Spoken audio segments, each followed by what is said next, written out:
The number one mistake you can make in crypto.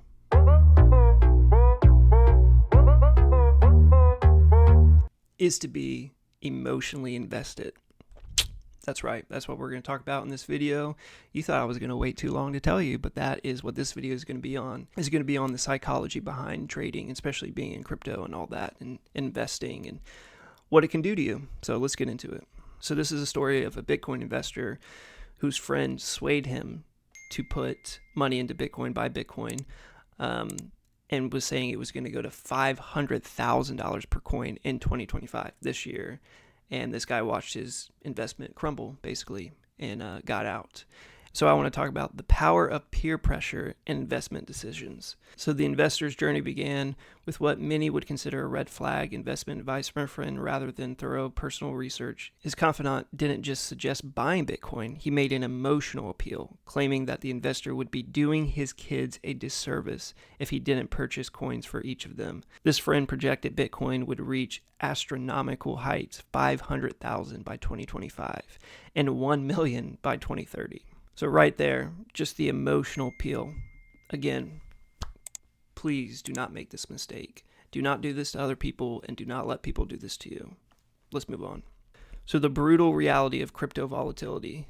The investor's experience perfectly encapsulates Bitcoin's notorious price swings. After purchasing his coins, he watched them soar to 60,000, likely feeling vindicated in his decision and perhaps even more confident in his friend's prediction. However, within 6 months, Bitcoin had plummeted to under $20,000 a coin, a decline of more than 65%. The cost of emotional decision-making. Perhaps the most painful aspect of this story is the realized loss, rather than holding through the downturn or having a predetermined exit strategy. Always have a plan. The investor sold his Bitcoin at around $30,000, locking in substantial losses.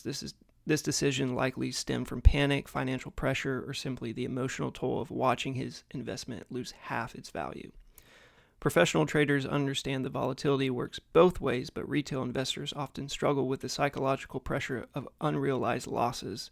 Without proper risk management strategies such as position sizing, stop losses, or dollar cost averaging, many find themselves making emotionally driven decisions at the worst possible times.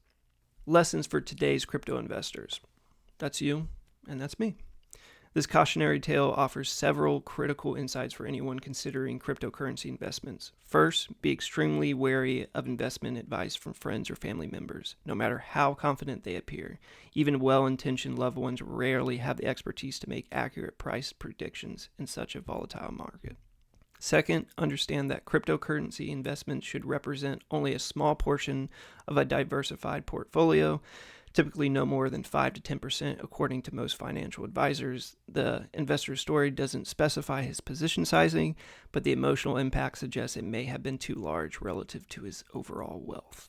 And third, develop a clear investment thesis and exit strategy before putting money at risk. Always have a plan. Please, please, please have a plan. Whether you're buying Bitcoin as a hedge against inflation, a technological bet on blockchain adoption, or simply portfolio diversification, having predetermined rules can help prevent emotional decision making during market turbulence, which crypto and Bitcoin, they are going to have, volatility. So coming back up here, it says the 2017 to 2018 cycle saw Bitcoin peak near 20,000 before falling to around 3,200.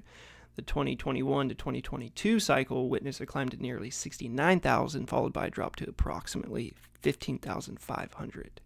So it just shows the major swings Bitcoin and crypto as a whole kind of has. So again, back to the beginning of this video, and the number one mistake is to get emotionally involved or have someone that's emotionally involved speak into you and kind of peer pressure you. Please do not do that. I mean, don't be rude and don't be mean to people if they are emotional. Just if you want to hear them out, and just know that you have a plan and you're not going to follow what they're saying or feed into their emotion. So always have a plan and don't get emotionally involved. And that is it for this video. This quick little video I wanted to do for you guys. Hopefully you enjoyed it. As always, thanks for giving me some of your time. Check out my channel. Stick around if you want. Like, subscribe, and maybe catch you on the next one. Peace.